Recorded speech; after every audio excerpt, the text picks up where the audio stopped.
Elle a troqué son cutch pour un stéthoscope. On part aujourd'hui à la rencontre d'Amélie Carré, externe en médecine, avec qui on va parler de quête d'un métier avec du sens, de reprise d'études tardives et plus généralement de trouver sa place pour être épanoui dans ce monde. Drop the Cutch, épisode 23.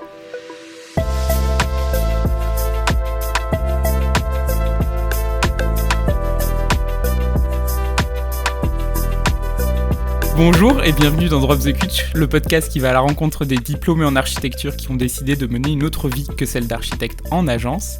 Je suis Sam Afshar et je suis aujourd'hui en compagnie d'Amélie Carré, étudiante en 5e année de médecine en pleine préparation du concours de l'internat. Bonjour Amélie, merci d'avoir accepté de discuter avec moi. En préambule de notre discussion, permets-moi de présenter pour les auditeuristes ton parcours. Donc en 2012, tu te lances dans les études supérieures par une licence en géographie et aménagement du territoire à la Sorbonne à Paris. Ensuite, l'année suivante, tu rejoins l'ENSA de Toulouse pour y faire le reste de tes études, donc que tu as mené en 5 ans, parce que tu as fait une année de césure entre la licence et le master pour bosser en agence. Tu as gardé ce pied dans le monde professionnel pendant ton master en bossant en parallèle, en continuant à bosser. En 2008, tu as obtenu ton diplôme et tu as rejoint une grosse agence pour y rester presque 2 ans. Et enfin, en 2020, gros virage, tu as utilisé la procédure passerelle pour rejoindre par équivalence la 2e année de médecine à l'université de Toulouse. Je pense qu'il me manque des éléments pour comprendre ce petit virage final, mais c'est de ça qu'on va discuter. Et donc, je te propose comme je t'ai dit, de procéder par ordre chronologique, en commençant donc par le bac. Savoir est-ce que en fait, comme j'avais pas ton CV, je savais même pas que tu avais fait une licence géographie et aménagement du territoire. Oui. Donc, vraisemblablement, tu as testé 3 trucs en études supérieures. C'est ça. Est-ce que tu avais déjà des doutes pendant le bac ? Comment ça s'est passé ton orientation d'études supérieures ? Ouais, alors en gros, c'est vrai que le fait qu'au final, j'arrive en médecine, ça peut paraître complètement sorti de nulle part, mais c'est vrai que c'est quelque chose en fait que j'avais au fond de la tête depuis, je pense, le brevet des collèges. Donc c'était vraiment quelque chose qui m'a attirée depuis que j'étais ado. Et du coup, j'ai fait une filière scientifique, un bac S à l'époque, et tout ça dans l'objectif en fait de faire médecine. J'avais été un temps attirée par les études de veto, mais j'avais fait un stage dans un cabinet et j'avais déchanté, donc je m'étais rendu compte que c'était pas pour moi, donc j'étais restée sur le côté sciences médicales. Et en fait, j'avais des amis dans les années supérieures qui ont tenté médecine avant moi, donc sur Paris. Et donc, forcément, j'ai eu les échos de la difficulté de ce parcours, de la fameuse première année tant redoutée.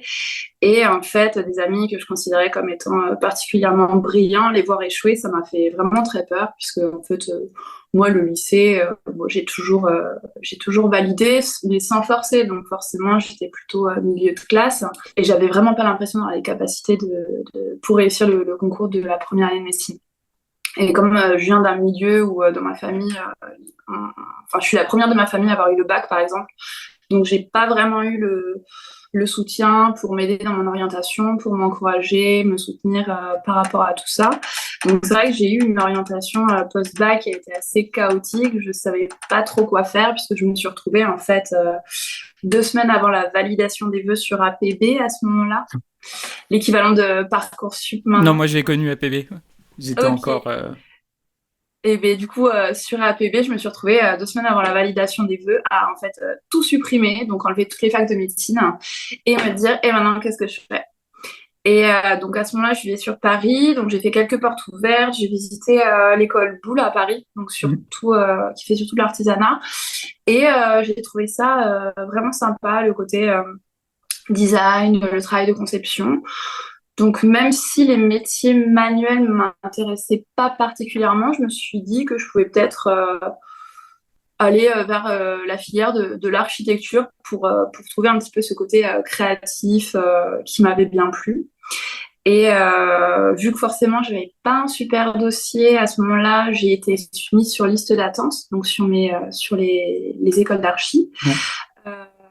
Et en fait, en termes de temporalité, je pouvais pas me permettre d'attendre, de voir si ma liste d'attente me permettait d'avoir un poste. Donc en fait, j'ai préféré me garantir une entrée en L1 géographie et aménagement du territoire à la Sorbonne, puisqu'en fait, c'est en fait une des filières qui est conseillée pour rentrer en architecture. Ok. Voilà. Et donc, j'ai fait cette licence qui m'a pas du tout plu. C'était vraiment dans le seul objectif d'espérer rentrer en école d'archi. Heureusement, ça a marché. Et du coup, j'ai préféré aller à l'école d'architecture de Toulouse parce que j'avais envie un petit peu de voir autre chose que la vie parisienne. Donc, j'en ai profité. Je suis arrivée à Toulouse. J'ai adoré la ville, très étudiante. L'école d'archi, qui paye pas trop de mine de prime abord, a quand même une formation que j'ai trouvée assez qualitative. Ma mère, quand j'avais fait les entretiens, elle m'avait dit, parce que c'est au milieu du Mirail, donc c'est voilà, Oui, c'est ouais, pas ouais. quand t'es lycéen que t'arrives à 18 ans là, tu te dis ah. Et ma mère m'a Ah dit, oui. tu veux pas rater cet entretien. Ouais, je sais pas si toi tu l'as fait à Toulouse. Ben, moi j'ai fait du coup mes études de finale, je les ai fait à l'INSA de Strasbourg, D'accord. mais j'ai passé l'entretien quand même ENSA Toulouse. D'accord. J'avais passé ENSA Toulouse, ENSA Lyon, parce que Ouais. évidemment ils mettent tous leur journée d'entretien le même jour, donc il fallait faire des choix. Euh, ouais, mais du coup, Toulouse, ouais, l'école, c'est pas celle qui fait le plus rêver en Ouais, visuel. exactement. Et c'est vrai que c'est dommage parce que l'emplacement géographique pose quand même problème, hein. Il y a souvent des agressions autour de l'école, voire en dedans. Mais bon, heureusement, j'ai pas eu de soucis de ce côté-là. Et du coup, moi, j'ai bien aimé les études. Donc, même si j'ai toujours eu l'impression qu'il me manquait un petit quelque chose, en fait. Toujours la question de la finalité de pourquoi je fais ça? Pourquoi tant de travail? Pourquoi tant d'heures? Pourquoi tant de charrettes? Et j'ai vraiment, enfin, on va dire que ce qui m'a maintenu, ce qui m'a permis de persévérer pendant ces études qui sont extrêmement difficiles, c'est un peu l'émulation qu'il peut avoir autour de la culture de la charrette. Il y a quand même beaucoup de solidarité. Il y a cet aspect assez social qui m'a permis en fait de tenir et de pas forcément me remettre en question. Et en fait, à la fin de ma licence, j'ai voulu prendre un an pour me poser et me dire est-ce que c'est vraiment ce que je veux faire? Puisque certes, j'ai réussi à valider ma licence, Mais tu te mais projetais pas encore. voilà, je me projetais pas du tout. Je voyais les gens autour de moi me dire ah, mon rêve, c'est d'ouvrir une agence, mon rêve, c'est de bosser dans telle agence. Et moi, ça me faisait pas rêver plus que ça. Donc, bon, j'étais là, on va essayer d'aller voir d'un peu plus près ce que c'est que le métier d'archi. Et du coup, j'ai commencé par faire un stage donc, chez un de mes enseignants qui avait une agence. Ça s'est plutôt bien passé. J'ai fait pas mal de projets différents, donc du logement collectif, du mobilier, un immeuble de bureau également. Mais j'avais l'impression de travailler plus par automatisme que vraiment par envie, par passion. J'ai fait une deuxième agence en suivant, petite agence aussi, et pareil, ça m'a pas, c'était pas transcendant, quoi. Et c'est vraiment quelque chose que je recherchais. Et donc à la fin de cette césure, j'ai continué en master en me disant bon bah de toute façon avec une licence d'architecture on va pas faire grand chose, donc autant aller jusqu'au bout. Pendant tout le master, j'ai continué à travailler donc dans des petites structures ou même pour François qui commençait un petit peu à faire ses propres projets.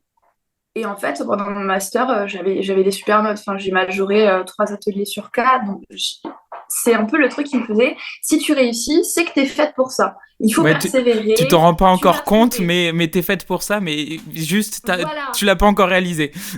c'est exactement ça. Donc, je me suis dit, bon, avec mon master en poche, ça ira, je vais trouver du travail et je vais finir par tomber sur une agence qui me corresponde.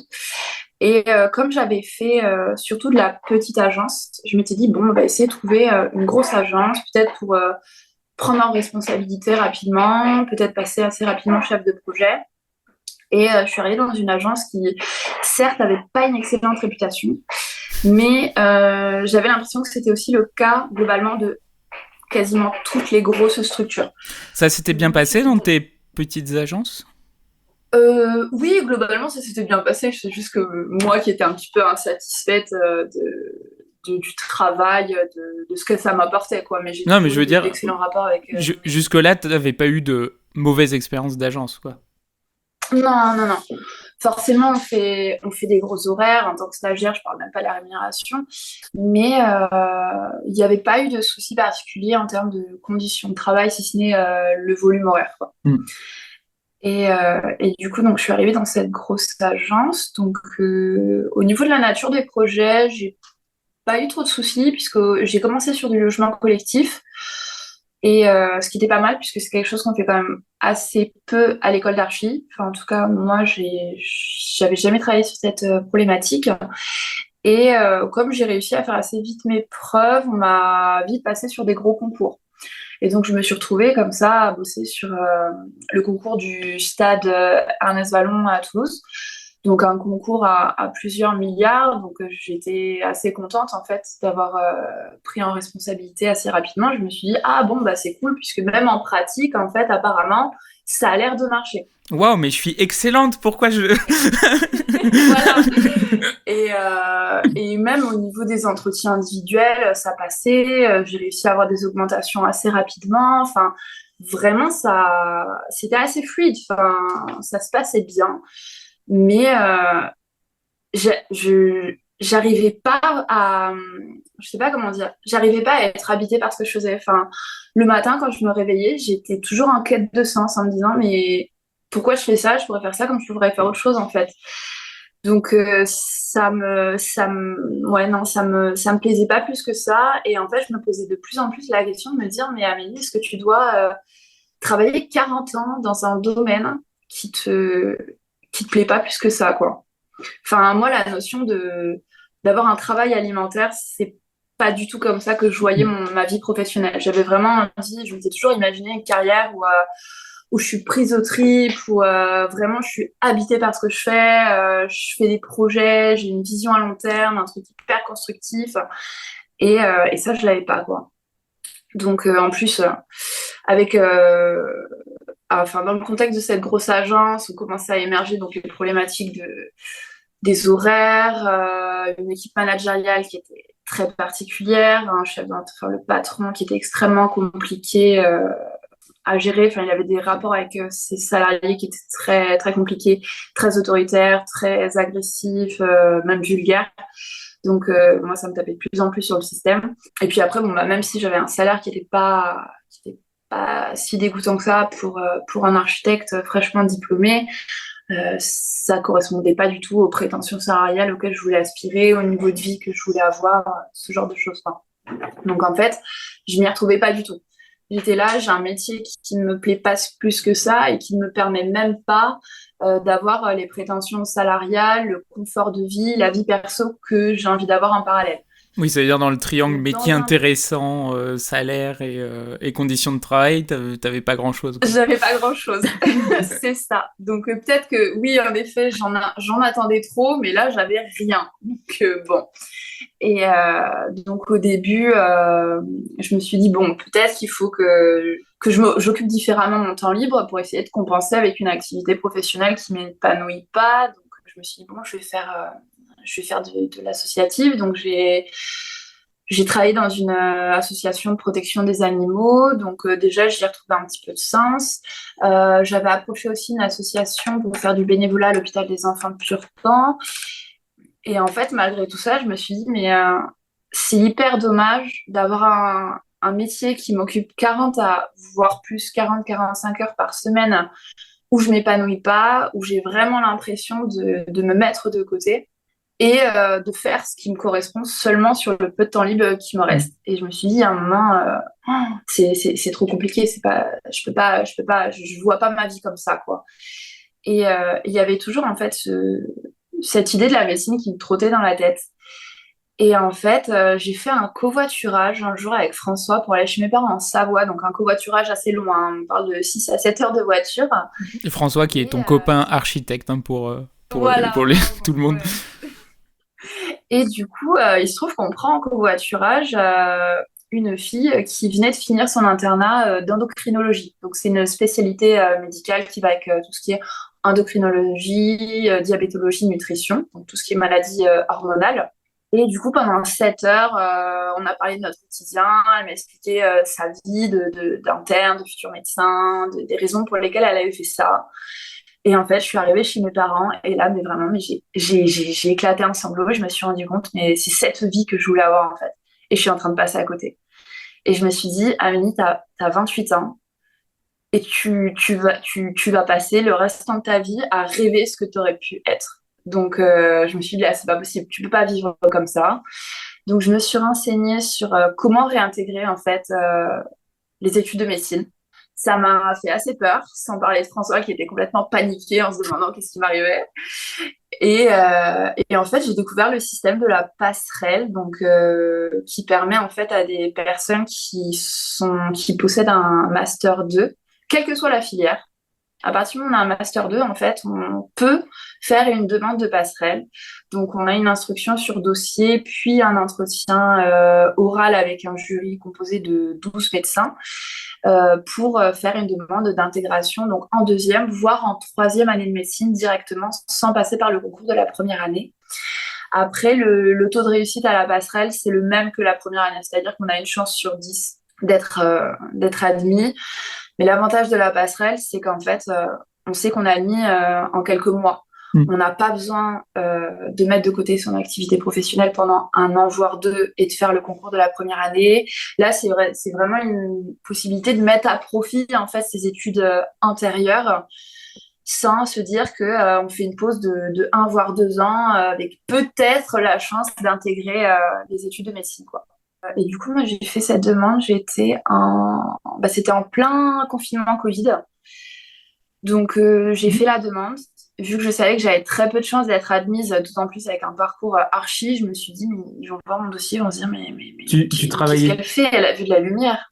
Tu travailles toujours dans ton agence? Ouais, Ok. ouais. Et en plus, c'est vraiment un truc que j'ai fait en sous-marin. C'est-à-dire qu'à part François, dans mon entourage, personne n'était au courant que je candidatais à la passerelle.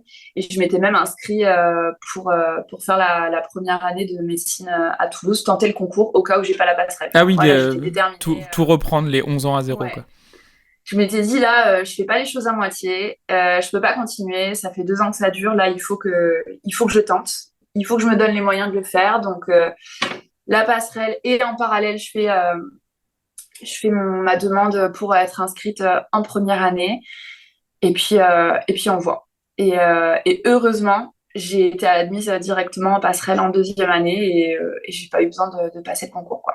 J'avais une petite question. Ça m'a fait penser à quelque chose que tu m'as dit. C'est le covoit. C'est que, par exemple, moi, en faisant les études d'archi, je suis tombé dans... Enfin, moi, j'ai fait un double cursus ingé archi, donc c'est encore différent, Ouais. mais dans ma promo de double cursus ingé archi, j'ai l'impression d'être enfin tombé avec des gens un peu comme moi, créatifs aussi, techniques, et avec qui je m'entends super bien. Et du coup, moi, je suis heureux d'avoir fait ces études parce que j'ai trouvé des gens comme moi. Est-ce que toi, du coup, Ouais. quand tu étais en archi, est-ce que tu jouais un rôle, entre guillemets, et t'essayais de te fondre dans la masse, ou alors quand même tu te reconnais en miroir dans les architectes? Ouais, attends, ma question est pas claire, mais du coup, c'est plutôt de savoir, est-ce que Si, tu as je enfin pense que trouvé tu veux dire. ta tribu parmi les médecins, ou alors tu l'as à la fois chez les archis et en médecine? Ben, c'est plutôt le deuxième cas de figure. Enfin, moi, je suis restée très proche de mon cercle social archi. Je suis toujours, je vois toutes les semaines, même si je devrais pas avec le concours. Je vois toutes les semaines mes potes archi avec qui je suis amie depuis la première année. Après, bon, bah forcément, ça c'est un peu restreint. Les études, les projets perso font que bon, bah, on a des affinités qui se délitent un petit peu. Mais non, j'ai pas forcément l'impression d'avoir fait de compromis sur ce que j'étais pendant ces études. C'est juste que j'ai toujours eu à l'esprit que l'aspect professionnel était pas fait pour moi. Le côté créatif, c'est quelque chose qui me plaît toujours. Après, j'ai fait le deuil, oui, bon, c'est pas en médecine que je le développerai plus que ça, mais c'est pas grave.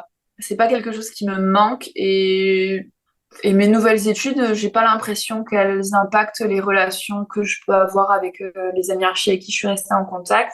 Et puis après, le souci quand même, hein, c'est qu'en reprenant les études de médecine à 28 ans, j'ai un décalage de 8 ans avec ma promo actuelle. C'était une de mes questions suivantes. Voilà. Donc heureusement, je suis tombée sur des gens qui ont fait un petit peu comme moi la passerelle, puisqu'on on est une douzaine hein, dans ma promo. Sur 350, on est 12 passerelles. Donc il y a déjà ça qui m'a permis d'avoir un petit noyau social là-bas. Et puis après, en fait, il y a quand même pas mal d'étudiants qui intègrent médecine en première année suite à des réorientations. Donc je suis par exemple amie avec des gens qui ont fait kiné ou qui étaient infirmiers avant de reprendre des études de médecine. Mais du coup, bon, j'imagine que tu as une vie sociale en décalage quand même avec les plus jeunes de ta promo de 8 ans. Enfin, je sais pas à quel point on s'intègre dans une promo. Ouais. Après, je pense que ça dépend de chacun. Je sais que moi, j'ai pas eu trop de soucis, mais j'ai des amis qui sont certains plus jeunes, d'autres plus âgés que moi et qui ont eu plus de problèmes. Je pense qu'après, ça dépend de ses capacités, de son aspect relationnel. Après, bon, c'est sûr que tout ce qui est vie étudiante, les way, tout ça, C'est plus pour toi. c'est plus trop mon truc. Voilà. J'ai tenté une soirée d'intégration en médecine et vraiment, là, je me suis pris un coup de vieux et je me suis dit, qu'est-ce que je fous là, quoi? Enfin, vraiment, j'en ai fait une, j'ai vu, mais ça s'est arrêté là. Faut pas faire Après, ça. en stage, bon, forcément, quand on est en stage en tant qu'externe, on est forcément avec des co-externes, donc des gens qui ont entre 6 à 10 ans de moins que moi. Mais bon, c'est comme, pour moi, je le vois comme dans le cadre du travail. Quand on travaille, on est forcément amené à travailler avec des gens qui ont des âges différents des nôtres. Il n'y a pas de raison que ça pose problème. Et là où je trouve que mon âge présente un intérêt, c'est qu'au final, j'ai le même âge que les internes, voire certains jeunes médecins. Du coup, j'ai un meilleur relationnel avec ces gens qui ont plus de responsabilités, des postes plus élevés. Et ça facilite beaucoup mon acclimatation sur les terrains de stage. Et on me donne aussi plus facilement des responsabilités. Donc ça, au final, je trouve que c'est quelque chose qui me permet de mettre encore plus à profit mes études de médecine que si j'avais fait ça directement après le bac. Donc vraiment, sur cet aspect-là, je suis hyper contente que ça se déroule comme ça, quoi. Et justement, sur les études de médecine, du coup, t'es une des rares personnes à avoir suivi des études d'archi et des études de médecine.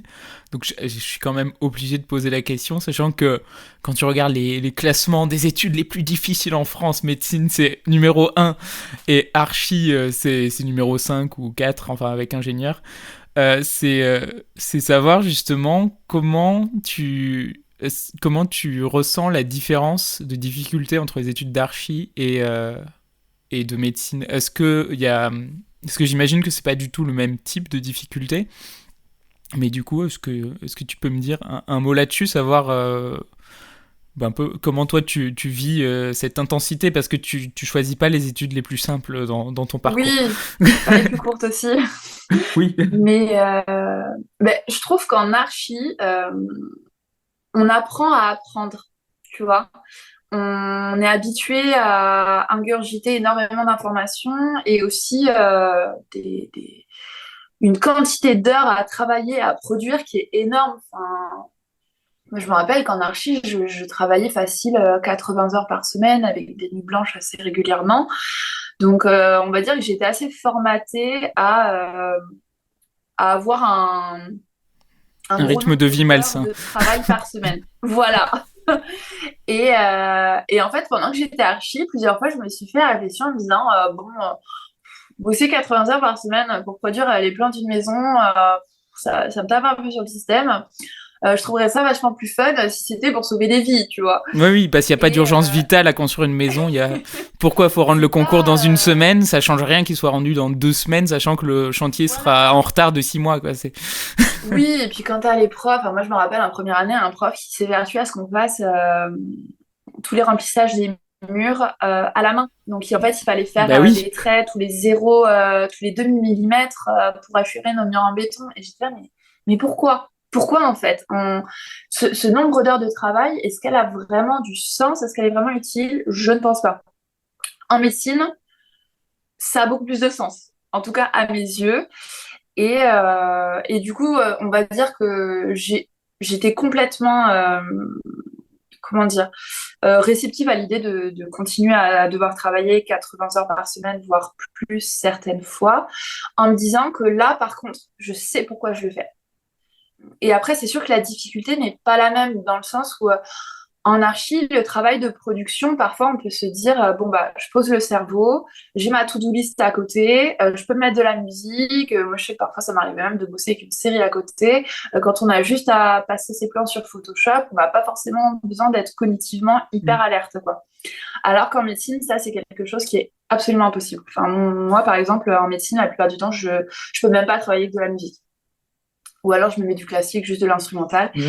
Parce qu'en fait, c'est extrêmement compliqué. Il y a énormément d'informations.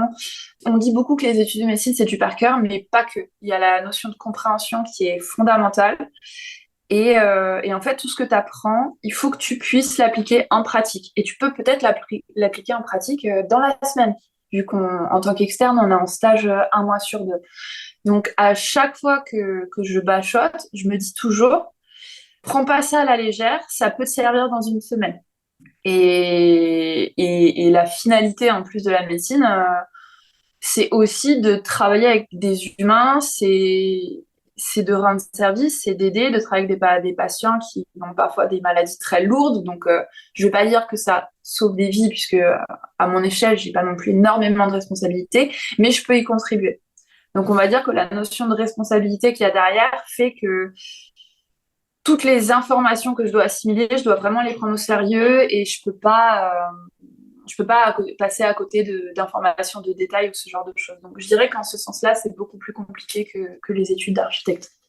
Parce que je peux pas me dire, vas-y, je fais une nuit blanche sur mes collèges, quoi. Enfin, les collèges, c'est des gros bouquins qu'on doit apprendre. Ouais, mais du coup, en fait, finalement, ouais, c'était vraiment... tes doutes sur le métier d'architecte, en fait, c'était vraiment la recherche de sens et d'utilité qui était au cœur de ça. Et même dans les activités parce que du coup, t'es en couple avec François qui bosse dans une agence d'archi qui fait beaucoup de réemploi, enfin un BE réemploi. Et même ça finalement, tu trouvais pas cette quête de sens, même dans les activités plus engagées de l'architecture Je m'étais posé la question. Puisque c'est vrai que de toutes les agences que j'avais faites, j'avais jamais expérimenté une agence qui avait peut-être qui s'axait plus sur, par exemple, les nouveaux matériaux qui en fait sont plutôt les matériaux qu'on a utilisés. Les matériaux redécouverts, ouais. Voilà, réappropriés. Ou je sais pas, de l'architecture, les projets architectes sans frontières ou ce genre de choses. Mais en fait, j'avais l'impression que si j'arrivais à retrouver un petit peu de sens à ce niveau-là, je perdrais encore plus en termes d'aspect financier, qualité de vie, ce genre de choses. Et le fait est qu'en voyant François, ça me donne pas totalement tort, parce que bien sûr, il est passionné par ce qu'il fait. Leur agence, elle a 4 ans, mais ils sont obligés d'engranger un volume horaire qui est possible seulement parce qu'ils sont passionnés par ce qu'ils font et parce que c'est leur entreprise aussi. Moi, je me serais jamais vue monter ma boîte. Je me suis jamais considérée comme étant assez passionnée pour faire ça. Et je pense que si l'entreprise de François, elle marche, c'est parce qu'il est prêt à faire énormément de compromis parce qu'il est passionné par ce qu'il fait, ce qui n'a jamais été mon cas. Donc j'ai écarté ça. C'est hyper intéressant parce que au début de l'année, enfin éventuellement en début printemps, je dois avec un collectif strasbourgeois faire une table ronde sur le sujet justement du métier passion et est-ce que le fait de faire un métier passion, un métier engagé, ça en vaut la peine, enfin ça vaut la peine d'une certaine précarité, ou alors si au contraire faut faire un métier alimentaire et voilà, et moins se poser de questions. Et je trouve ça intéressant. Bon, toi, t'as choisi les deux, du coup. Métier engagé qui gagne. mais je trouve ça intéressant que votre couple, il soit François qui du coup, fait le choix d'être plus précaire, mais au profit d'un métier engagé et qui a du sens. Et toi, finalement, qui avait besoin de sens, mais qui avait aussi besoin de de stabilité de vie. Ouais. Et donc c'est assez intéressant. Après, c'est aussi un cheminement que j'ai fait parce que je suis passée par l'archi. Et je me suis rendu compte qu'en fait, que je voulais faire de concessions ni sur l'un ni sur l'autre. Et c'est vraiment la leçon que j'ai tirée de mes activités professionnelles en tant qu'architecte. Et en fait, certes, la médecine, c'est quelque chose qui m'a toujours passionnée, mais en plus, savoir que je pouvais allier ces deux facettes-là, ce qui est assez rare, d'autant plus maintenant, pour moi, c'était un peu l'alignement des planètes, quoi. Je me suis dit, mais c'est sûr que c'est ça qu'il faut que je fasse, quoi. Donc, ouais. Après, c'est sûr que, bon, quand je regarde l'agence de François, oui, c'est le temps que ça se mette en place, hein, mais quand on monte sa boîte, on n'a aucune garantie, quoi. Oui, ben, Donc, on ça sait les varie. sacrifices qu'on fait, mais on ne sait pas si ça payera un moment ou un autre, quoi. Et d'ailleurs, j'ai une question qui est peut-être, je sais pas si elle est indiscrète ou pas, mais c'est pour se relancer dans des études. Est-ce que tu as eu Ouais. un soutien financier ou est-ce que tu as fait un emprunt ou est-ce que parce que Eh bien, ça a été très, très se compliqué. relancer dans 11 ans d'études, c'est Ouais, aussi un aspect qui rentre j'ai en eu compte pas quoi. mal. J'ai eu pas mal de déboires parce que, en gros, donc j'ai fait la demande de passerelle en mars et j'ai su que j'étais admise en juillet, je crois.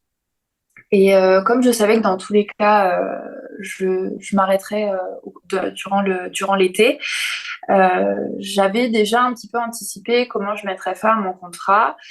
J'avais eu plusieurs fois Pôle emploi au téléphone, donc sur les aides chômage durant une reprise d'études. Et jusqu'à maintenant, j'avais toujours eu des échos comme c'est possible, d'autant plus en médecine, puisque bah, on en manque, c'est une profession d'intérêt public, donc, donc oui, il n'y aura pas de souci. Donc j'ai réussi à négocier une rupture conventionnelle dans mon entreprise, ce qui était vraiment pas gagné. J'ai dû batailler avec des syndicats pour l'obtenir. Et donc tout ça dans l'optique d'avoir justement mes allocations chômage pendant les 21 premiers mois de ma réorientation.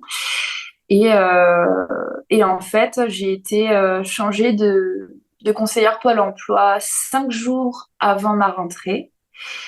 Et en fait, elle m'a envoyé un petit mail en me disant: Bonjour, je suis votre nouvelle conseillère. Je valide pas du tout votre projet de réorientation. Donc, sachez que je ne valide pas l'ouverture de vos droits au chômage.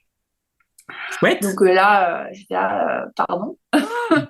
Moi, ça fait 2 mois qu'on me certifie que c'est bon. J'avais des mails de mon ancienne conseillère qui avait approuvé le truc. Ça a été confirmé en réunion. Et en fait, le problème, c'est que le conseiller Pôle emploi est le seul décisionnaire sur l'ouverture ou pas des droits des allocations chômage. Donc, à partir du moment où elle a dit non, c'est non. Donc, j'ai fait des demandes de recours, elles ont été rejetées. J'aurais pu entamer une procédure au tribunal administratif, mais clairement, je m'en sentais pas le courage, sachant que j'avais déjà une procédure vis-à-vis de mon ancien employeur. Donc, Oups. j'étais pas prête à me lancer dans deux choses différentes. J'en pouvais plus. Pour moi, là, c'était un nouveau départ. C'était une nouvelle vie qui s'ouvrait. Je pense que le plus beau jour de ma vie, c'était le jour où j'ai reçu mon acceptation en passerelle. Et je voulais pas me gâcher ce nouveau mood, quoi. Donc, je me suis retrouvée 5 jours à la rentrée en me disant, bon, bah, financièrement, comment on va faire? Et heureusement, en fait, pendant mes études d'archi, j'avais mis un petit peu d'argent de côté tous les mois, puisque je m'étais dit, bon, soyons fous, si l'archi, ça me plaît pas, je développe mon patrimoine immobilier à côté, et puis je pourrais arrêter plutôt de bosser, hein. Bon, c'est pas avec le salaire que je faisais que j'aurais pu faire ça de sitôt. Mais ça Au m'a moins, quand ça même te permis permettait de te d'avoir... projeter en magnat de l'immobilier toulousain. Voilà, exactement. Et bon, bah, certes, je ne l'ai pas investi dans l'immobilier, mais ça m'a permis en fait de pouvoir attaquer médecine malgré la perte de mes aides au chômage. Et en fait, j'ai eu un énorme coup de chance. J'ai entendu parler d'une bourse ASA, A-S-A-A. C'est une bourse du Crous, en fait, pour les étudiants qui reprennent leurs études à partir de 28 ans. Et donc, c'est une bourse qui est un petit peu compliquée à avoir sur critères sociaux, c'est-à-dire qu'on passe devant un jury, il y a une validation du projet personnel. Et en fonction, on a une validation ou pas du jury qui nous octroie une aide. Et le montant de cette aide, c'est les mêmes que pour une bourse sur critères sociaux. Donc ça m'a quand même un petit peu aidé, hein. Et ensuite, j'ai réussi, vu qu'on était en pleine période du Covid, à avoir un poste au centre Covid de l'hôpital de Purpan. Ok. Donc en gros, c'était un petit peu la cellule qui gérait tout ce qui était dépistage du personnel soignant. Et du coup, j'ai attrapé un poste là-dedans. Ça marchait sur le système d'évacation. Et, euh, et en fait, je me suis retrouvée à travailler quasiment à plein temps pendant toute ma deuxième et ma troisième année de médecine avec les cours à bûcher le soir et les week-ends, quoi. C'est bien de Donc te en fait, rajouter des financièrement, obstacles, toi, dans la vie. voilà, Pourquoi faire simple quand on peut faire le voilà. parcours le plus sinueux possible? Oui, bon, j'arrive avec des lacunes monumentales vu que j'ai pas fait la première année. Prenons un job.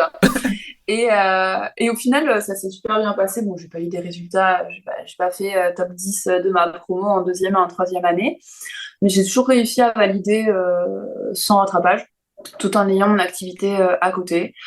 Donc, je me suis dit, je continue, ça me permet d'avoir une liberté financière et je voulais surtout pas prendre de crédit, ou alors le plus tard possible, parce que je me suis dit, il y a quand même un certain nombre d'années qui m'attendent encore. Mm. Si je prends un crédit en deuxième année, en fait, je vais commander aussi mon exercice professionnel, avoir 100 000 euros à rembourser.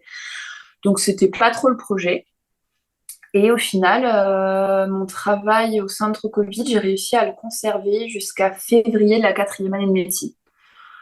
Donc c'était plutôt chouette. Et en fait, j'avais un meilleur taux horaire que quand j'étais architecte. Donc, donc en fait, j'ai même réussi à continuer à mettre de l'argent de côté. Mon Et, père, il me et dit ce la qui même fait que... chose. C'est terrible. Parce que mes parents sont médecins. Et, Ouais, et il dit les secrétaires non médicaux de la clinique ont un meilleur salaire que toi, ce qu'ils t'ont ah ouais. proposé. Ouais, ouais, non, c'est fou, hein, franchement.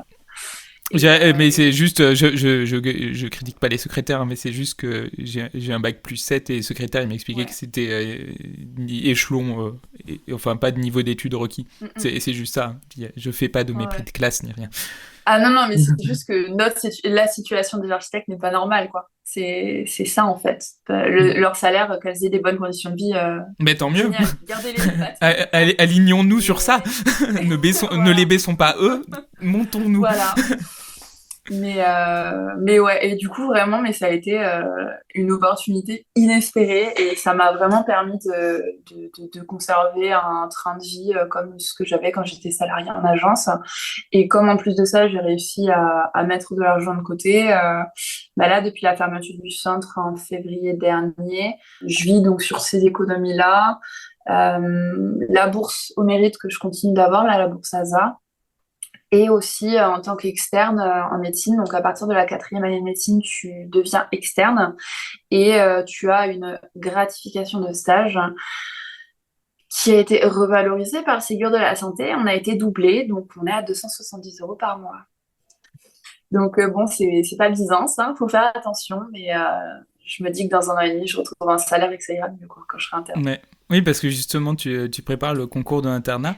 Et je vais quand même te Ouais. demander, t'as une idée des spécialités que tu vises là, à l'internat ou... Ouais. Alors ça évolue encore. Je suis pas fixée puisque de toute façon je suis en stage un mois sur deux jusqu'à la fin de la sixième année, donc encore un an et demi. Des terrains de stage, je crois que je vais en faire encore 8 à peu près. Donc ça a le temps d'évoluer, mais je sais déjà ce que je veux pas faire. Donc Ce qui est déjà pas mal de... voilà. Donc, toutes les spécialités, en fait, qui ne peuvent s'exercer qu'à l'hôpital public, en CHU, donc en centre hospitalier universitaire, qui sont vraiment les gros centres hospitaliers qu'on a sur le territoire. On a certaines spé, en fait, qui ne peuvent se faire que dans ces centres-là, puisque c'est des spé qui sont hyper spécifiques, qui ont besoin de moyens particuliers. Toutes ces spé-là, c'est même pas la peine d'y penser, puisque honnêtement, le fait d'être externe à l'hôpital public ne te donne pas envie de travailler à l'hôpital public ensuite. Ah ouais. Donc, ouais. Les conditions de travail, la rémunération, l'ambiance, tout l'aspect bureaucrate. C'est parce qu'on a des hôpitaux qui sont pas du tout gérés par des médecins qui sont gérés par des personnes qui sortent d'école de commerce, ça se ressent énormément sur l'organisation. Et j'ai vraiment pas envie de travailler dans ce genre d'ambiance. Et les cliniques, c'est différent? Oui, bah, les cliniques, c'est différent dans le sens où, en général, quand tu travailles dans une clinique, tu le fais sous un statut libéral. Donc, tu as plus de liberté, les rémunérations sont plus attractives et en général, tu as plus de moyens aussi. Donc, ça peut être plus intéressant à tout point de vue, hein, même si, bien sûr, se pose la question de l'accès aux soins pour les populations les plus précaires, hein, c'est une réalité. Hein. Mais, euh, mais en fait, je pars du constat que je vais laisser 3 ans d'externat à l'hôpital public, plus 4 à 6 ans d'internat. J'aurais fait ma part. Une fois que je suis diplômée, j'ai envie de pouvoir exercer comme je le souhaite, quoi. Ok. Donc, je vise pas un exercice 100% hospitalier, même si je suis pas contre l'idée d'y conserver une activité à temps partiel, d'y faire des vacations. Je veux pas y faire toute ma carrière. Et après, j'ai aussi enlevé toutes les spécialités chirurgicales puisque c'est des spécialités qui offrent les conditions de vie les plus compliquées. Donc, je sais pas si tes parents sont chirurgiens, mais Bah, mon père est cardiologue, donc il a un rythme aussi de ok. travail. Ouais, Moi, ouais. j'ai vu mes parents, donc certes, c'est un niveau de vie très bien, mais c'est aussi des conditions d'exercice quand même, avec des gardes, beaucoup de Ouais. temps passé, Ouais. passé à faire son métier, quoi. Mm, mm. Donc, ouais. Quand j'ai vu, enfin, moi, c'est en partie pour ça que aucun des 3 enfants de ma fratrie, on a fait médecine. Mais, Ouais. mais voilà. Du coup, moi, j'ai choisi architecture, donc comme ça, c'est les mêmes horaires que médecine, mais sans la rémunération. Non, non, en plus, là, je suis dans une agence où c'est vraiment cool niveau rythme de travail. Donc, Ah ouais, ça c'est cool parce que ouais, elles sont pas nombreuses non. à offrir des conditions sympas quoi. Mais ouais. Et après ouais donc pas d'exercice 100% CHU, pas de chirurgie puisque mauvaise condition de travail. Et ouais parce qu'on parle quand même de conditions. Là je parlais avec un interne qui était en chirurgie vasculaire. Euh, il commence le matin à 7h30, il finit régulièrement vers 22h. Un week-end sur 3 il est d'astreinte du Mm. vendredi soir au lundi matin. Il fait régulièrement une garde de nuit sans repos compensateur le lendemain. Donc en fait, c'est un rythme de travail qui est de 80 à 100 heures par semaine. Hein. Donc non, j'ai beau être passionnée par la médecine, je pense que pour rester passionnée, il faut aussi que je pense un petit peu à moi et que je fasse des choses à côté. Et du coup, pour le moment, je suis plus sur des spécialités cliniques. Donc clinique, c'est-à-dire que tu fais du médical sans l'aspect interventionnel chirurgical. Ok. Donc, j'ai pensé à la médecine générale, qui me plaît énormément sur le côté diversité des patients, diversité des pathologies. Malheureusement, c'est aussi une spécialité qui souffre énormément, puisqu'elle est un peu en première ligne de tous les soucis de notre système de santé. Et c'est une spécialité, en fait, qui voit sa rémunération baisser, puisqu'en fait, la consultation est très peu, voire pas revalorisée, sauf qu'en fait, bah, les charges ne font qu'exploser. Donc, ça me fait un petit peu peur. Et après, sinon, il y a la dermatologie, la médecine vasculaire aussi qui m'intéresse beaucoup. On verra. Ok. Ben, merde pour le concours, hein. Oui, voilà, tout va dépendre aussi de mon classement à ce concours. On se recontacte dans 1 an pour savoir. Enfin, même dans moins. Enfin, je veux pas te stresser, hein, mais... Les écrits sont en octobre et les oraux sont en mai En de plus, l'année prochaine. t'es quoi? T'es la promo crash test du nouveau système ou La t'es seconde. la seconde? La seconde. Ouais, ouais, ouais. J'essaye de pas me tenir trop au courant de ce qui se passe de la promo en cours parce que c'est trop anxiogène et mes 70 heures de révision hebdomadaire me suffisent. Ouais, le déni, une technique recommandée par tous les psychologues. Voilà. De toute façon, je me dis, j'ai pas de maîtrise là-dessus, donc ça sert à rien que je Oui, m'angoisse avec des choses sur lesquelles j'ai pas d'influence. La exactement. seule chose sur laquelle j'ai de l'influence, c'est travailler, réviser et arriver au point le jour du concours. Et je me demandais quand même, est-ce que le fait d'avoir fait des études d'archi et d'avoir exercé en agence d'architecture, est-ce que ça t'apporte des choses au quotidien en médecine? Est-ce que Ouais. Bah, déjà, en archi, on travaille quand même aussi sur le sens des responsabilités, sur le fait de travailler avec différents acteurs.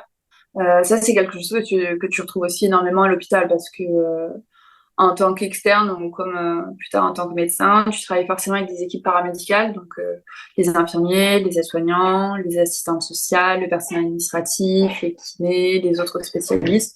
Donc déjà, avoir eu l'habitude de travailler en équipe, de savoir comment gérer aussi le travail en équipe, la transmission des informations, essayer de pas trop froisser les égos des uns et des autres, c'est quelque chose de très très utile en médecine.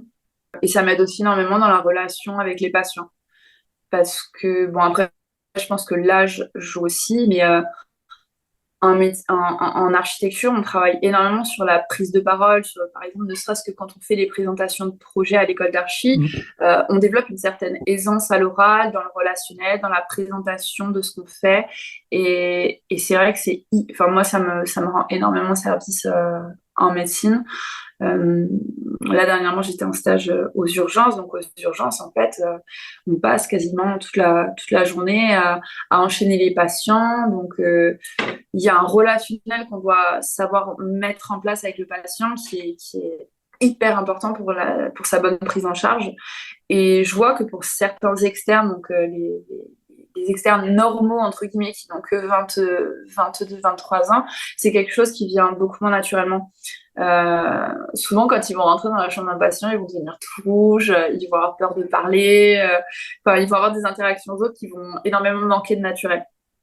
Et c'est normal. Enfin, je veux dire, quand on n'a pas l'habitude, quand on a été sélectionné sur ses capacités à bachoter, le côté relationnel, on l'a pas du tout développé.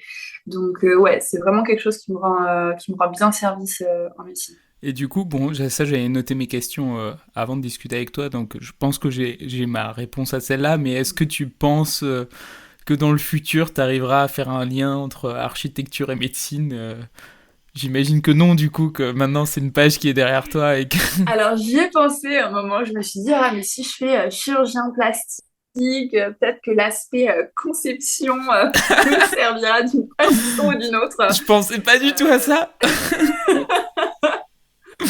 Moi, je me disais faire du conseil pour une boîte d'AMO, justement, spécialisée dans le milieu médical ou je sais pas quoi. Ah ouais, ben, j'y avais pensé si je faisais médecin du travail, puisque médecin du travail, tu travailles énormément sur la question de l'ergonomie, ce genre de choses. Donc je me suis dit, il y a peut-être des recrutements à faire. Mais en fait, quand je travaillais au centre Covid de Purpan, je dépendais de la médecine du travail. Donc j'ai pu échanger avec des internes de médecine du travail, des médecins de médecine du travail. Et je ne veux absolument pas faire médecin du travail. Donc non, il n'y aura peut-être pas de relation, mais bon, ça me servira toujours. Et ça t'a occupé 10 ans de ta vie, c'est suffisant. T'as fait ta part en architecture, tu peux passer à autre chose maintenant. Bon, après, quand François vient me demander un petit conseil, je me dis, bon, ce diplôme me sert encore de temps en temps, mais c'est pas grave. C'est pas grave s'il sert plus dans le futur. En plus, en étant en couple avec un architecte, t'es obligé de continuer à t'intéresser. Je suis Oui. sûr qu'en voyage, vous voyez plein de bâtiments, plein de trucs. Oui. Oui. Donc, c'est quand même chouette d'avoir gardé cette sensibilité aussi, parce que je pense que sinon, il y aurait trop de disparités dans les centres d'intérêt, quoi. Mais ce qui est bien aussi, c'est que maintenant, quand chacun rentre de sa journée de travail, vous ça parlez parle plus pas boulot. que d'archi à la maison. Oui, et puis médecine non plus, parce que médecine, le problème, c'est que ça devient hyper technique ou hyper dégueu. Et il n'a pas forcément envie de savoir ça, quoi. Mais après, c'est pas mal, parce que ça permet aussi de faire une rupture. Et je vois qu'en médecine, ça me permet aussi de faire beaucoup plus la part des choses entre ce que je fais de ma journée et ce que je fais de mon temps perso, puisqu'on voit des choses extrêmement compliquées. Et savoir ne pas ramener tous les maux de nos patients à la maison, c'est hyper important parce que si on ne fait pas cette distinction, je pense qu'on peut difficilement gérer la chose. Enfin, Ouais, parce qu'il faut se blinder à un moment, non Ah oui, oui. Ouais. Et c'est vrai que par rapport à ça, encore une fois, je trouve que la différence d'âge, elle me rend service puisque... Après, je sais pas, c'est peut-être une question de personnalité aussi, mais à 22-23 ans, je pense qu'on est encore très fragile, on a une expérience de la vie qui rend la prise de distance peut-être beaucoup plus compliquée par rapport à certaines choses qu'on voit à l'hôpital. Enfin, on nous prépare pas du tout à la question de la mort ou ce genre de choses. Ou même, par exemple, aux urgences, chaque nouveau patient, c'est un patient qui arrive avec une nouvelle pathologie.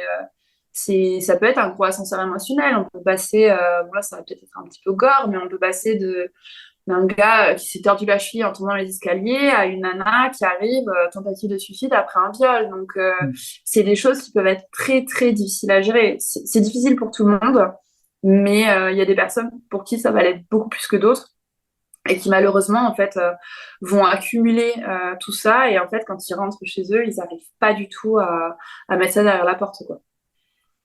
Donc, ouais. C'est bien que tu aies réussi à faire cette part des choses. Et, et pour finir sur un truc un peu plus joyeux, il y a une question que je pose à tous ceux que j'interviewe, c'est savoir si tu avais la Amélie plus jeune en face de toi. Est-ce qu'il y a un conseil que tu aurais envie de lui donner? Franchement, ou plusieurs, ou 1 million, ou... je sais même pas. Parce que plusieurs fois, je me suis posé la question de me dire, est-ce que ça aurait été plus simple de faire médecine directement après le bac? Et je suis même pas sûre. Parce que je pense que ce qui fait que j'apprécie encore plus la chance que j'ai actuellement, que j'apprécie encore plus l'avenir professionnel qui s'ouvre à moi, c'est parce que j'ai connu autre chose avant. Et je me dis que peut-être que si j'avais pas connu l'archi, si j'avais pas connu de premier déboire professionnel, je verrais ça un petit peu comme quelque chose de normal, d'être en médecine, d'avoir réussi. Je pense que j'apprécierais beaucoup moins ma chance. Donc, je dirais qu'on a le droit à l'erreur et qu'il faut se le laisser.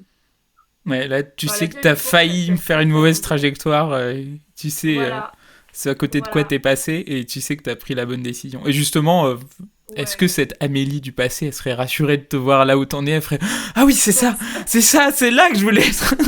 Elle se dirait « Waouh, la route va être longue, mais elle a l'air d'en valoir le coup. » quoi. Elle qui est dans la grosse agence toulousaine qui fait « Ah, mais ça me rassure si je sais que je suis là, ça dans le futur. » Ouais. Non, je pense qu'il faut se laisser le droit à l'erreur, mais il faut pas rêver sa vie. Je pense que quand on se rend compte que quelque chose ne nous convient pas, il faut pas rester dans l'expectative en disant « Ah, si je faisais ça, ah, j'aurais dû. » Tant qu'on n'est pas mort, on peut tenter. Voilà. Ok. Ouais, ok. Non, mais du coup, mais j'imagine que sur le moment, quand même, ça a été plus difficile à prendre ces décisions quand t'étais avant de bifurquer. Parce qu'une fois que c'est fait, je pense que c'est un peu comme le bac, tu vois. Une fois que tu l'as, tu dis « Ah, c'était facile le bac, mais avant de le passer. » Une fois que c'est fait, les premiers mois sont compliqués. Hein. Les premiers mois sont compliqués puisque, enfin, moi, dans la vision de mes amis archi et de ma famille, j'avais un salaire correct, j'avais un CDI, ce qui est un petit peu un Graal en architecture, encore plus. Moi, j'en rêve en ce moment. J'en rêve. Voilà. Et en fait, moi, tout ça sur le papier, je l'avais. Et du coup, quand j'ai annoncé aux gens qu'à 28 ans, je me barrais en 2e année de médecine sans revenu, ils m'ont dit, mais qu'est-ce que tu fais? Enfin, qu'est-ce qui t'arrive? Vraiment, mes parents, ils n'ont pas compris. La plupart des réactions, en fait, les gens se sont bloqués. Et j'avoue que ça m'a atteint dans le sens où je me suis dit, mais si tout le monde réagit comme ça, est-ce que c'est pas moi qui suis en train de faire n'importe quoi? Et au final, j'ai commencé les stages, j'ai commencé à rencontrer des médecins, des internes, et en fait, je me suis dit, mais en fait, c'est complètement ma place. Et je m'en moque de ce que pensent les gens, puisque de toute façon, ces gens, ils font que passer, entre guillemets. Moi, je serais confrontée à moi-même toute ma vie, et il faut que je sois en paix avec moi-même et avec ce que je fais, quoi, parce qu'il y a que ça qui compte, en fait. Donc voilà. Au bout de quelques mois, j'ai réussi à faire abstraction des quelques médisances. Et maintenant, je suis en 5e année. Ça se passe super bien et j'ai aucun regret. No regrets. Voilà. No regrets. Bon, ben merci beaucoup. C'était trop bien. On n'a pas trop parlé de médecine, désolé. Je t'ai forcé à trop plonger dans l'archi. Mais... Dès que je parle de médecine, je deviens assez rapidement technique et la plupart du temps, les gens, ils comprennent plus. Je connais ça. Comme dit, j'ai eu des parents médecins, donc les dîners à table, quand mes 2 parents ils se mettaient à discuter entre eux de pathologie, de trucs, de... Ah oui. le nombre de trucs qui nous passaient au-dessus. Mais ouais. Mais en tout cas, merci beaucoup. Ça me fait plaisir d'entendre ton témoignage. Voilà. Merci. Et merci à vous, chers auditeuristes, d'avoir écouté cet entretien jusqu'au bout. Si vous êtes sur Spotify, n'hésitez pas à commenter l'épisode et à mettre 5 étoiles à ce podcast. Ça me motive à continuer. Et sinon, retrouvez-moi sur Instagram, @iquitect, IQUITECT, où vous trouverez le portrait de tous et toutes les invités, dessiné par Louise Gonemery. Merci à Simon Tsika pour la musique du générique. Et nous, on se retrouve dans un mois. À plus.